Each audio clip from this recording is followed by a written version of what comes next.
मैं हमेशा से अज्ञात से मोहित रहा हूँ, उन रहस्यों से आकर्षित हुआ हूँ जो अंधेरे में छिपे हैं।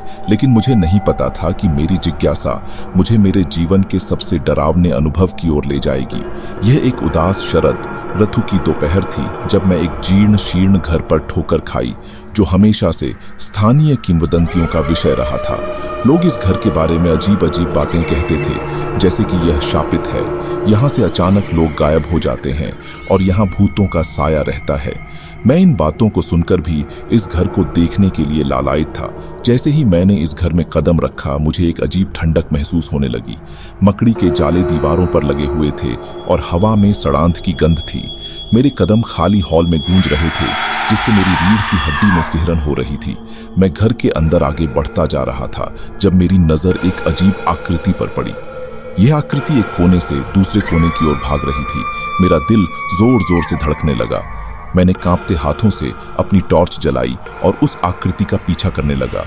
उस आकृति ने मुझे एक कमरे में ले जाया जहां एक पुरानी सी रॉकिंग चेयर लयबद्ध तरीके से झूल रही थी। ऐसा लग रहा था कि कोई अदृश्य शक्ति उस कुर्सी को झुला रही है। मुझे कमरे से धीमी आवाज में कुछ फुसफुसाते हुए सुनाई दिया। मैं कुर्सी के करीब गया तो वह अचानक रुक गई। मुझे लगा कि कोई मेरी पीठ के पीछे खड़ा है। अचानक कमरे में ठंडी हवा का एक झोंका आया और मेरी टॉर्च बुझ गई। मैं अंधेरे में खड़ा था और मेरा दिल जोर जोर से धड़क रहा था। फुसफुसाहट की आवाज और तेज हो गई। मुझे लगा कि ये फुसफुसाहट की आवाज नहीं है, बल्कि मदद के लिए चीखने की आवाज है। आवाज कहाँ से आ रही है मुझे नहीं पता था, लेकिन ऐसा लग रहा था कि यह दीवारों से आ रही है। मैंने अपनी टॉर्च जलाने की कोशिश की और जब टॉर्च जली तो मैंने देखा कि कमरा पूरी तरह बदल गया है।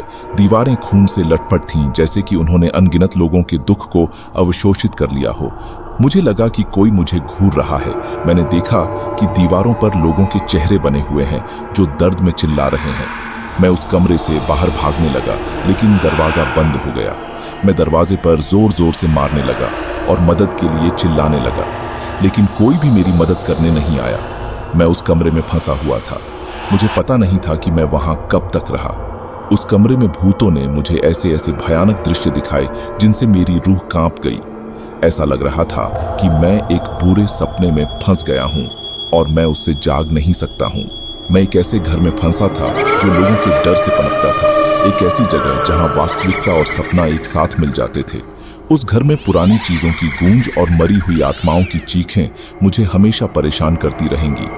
मैं उस घर का एक हिस्सा बन गया था, उस घर की डरावनी कहानी का एक हिस्सा। मैं उस भूतिया घर की शापित दीवारों के बीच एक कभी न खत्म होने वाले दुस्वप्न में फंस गया था।